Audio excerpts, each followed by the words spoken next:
ہائے حسن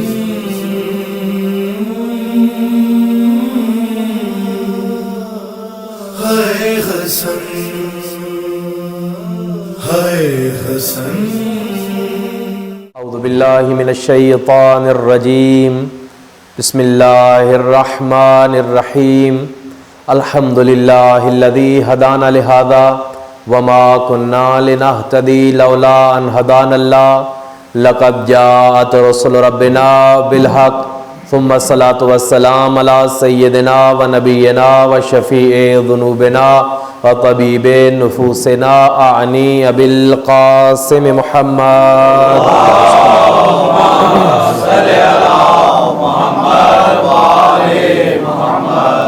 ثم الصلاة والسلام على سید الانام کلمت الرحمن مصداق مرج البحرین یلتقیان الامام المظفر و شجاع الغضنفر قاتل المرحب والانتر رب الشبیر والشبر صاحب ساقی حوض الکوثر و حامل بابن الخیبر الذي سمته امه حیدر نعرہ حیدری دل کے نعرہ حیدری ولعنت اللہ علی اعدائهم یومنا هذا الى یوم الدین و بعد یوم الدین و خصوصا لعن اللہ قاتلی فاطمۃ الزہرا بلندترین صلوات پڑھ دیجئے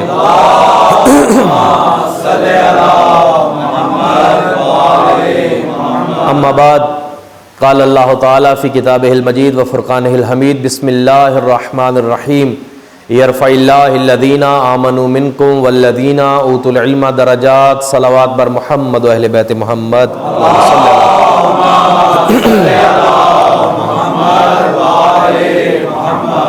گزشتہ سے پیوستہ کہ جو مجلس اس سے قبل تھی اس میں بیان یہ کیا تھا، میں چند تمہیدی کلمات کہوں گا کہ جو نئے سننے والے ہیں وہ میرے ہم سفر ہو پائیں، اسی موضوع کی تکمیل کو آگے بڑھاتا ہوں کہ ہم نے یہ سنا تھا کہ جب رسول گرامی قدر نے کہہ دیا کہ میری امت 73 فرقوں میں بٹے گی، تو 73 فرقوں میں تقسیم ہونا یہ واقعاً ہوگا، کیونکہ رسول گرامی قدر نے کہہ دیا۔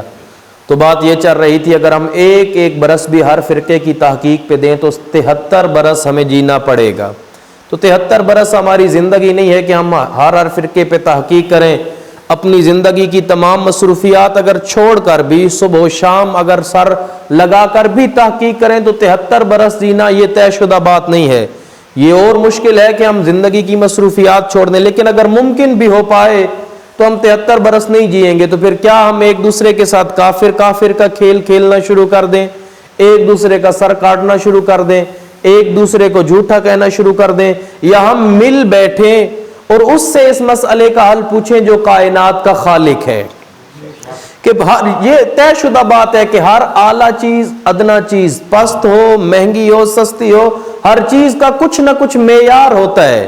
ہر چیز کی عزت اور توقیر کو طے کرنے کے لیے کچھ نہ کچھ معیار اور پیمانے بنائے جاتے ہیں۔ تو وہ پیمانہ جو پروردگار نے کسی کو عزت دار کہنے کے لیے، سب سے بڑا ہادی کہنے کے لیے بنایا ہے، ہم روئے زمین پر بیٹھنے والے شیعہ سنی مل بیٹھیں گے اور کہیں گے پروردگار جو پیمانہ تو نے بتایا ہے اگر اس پیمانے پہ کوئی پورا اترے گا، چاہے وہ فرش نشین ہو تو زندہ باد ہے، اگر کوئی پیمانے پہ پورا نہ اترا وہ تخت نشین بھی ہو تو مردہ باد ہے۔ تو بات یہ چل رہی تھی کہ پروردگار تو بتا کنہیں عزت دار کہا جائے، کنہیں ذلیل کہا جائے، تیرے نزدیک عزت کا معیار کیا ہے؟ تو سورہ مجادلہ آیت نمبر 11، جو نئے لوگ سننے والے ہیں جائیے اور قرآن کی تلاوت کیجئے گا۔ پروردگار کہتا ہے یرفع اللہ الذین آمنوا منکم والذین اوتوا العلم درجات۔ دو چیزیں میں دیکھتا ہوں، بس تمہید مکمل موضوع کی جانب بڑھتا ہوں۔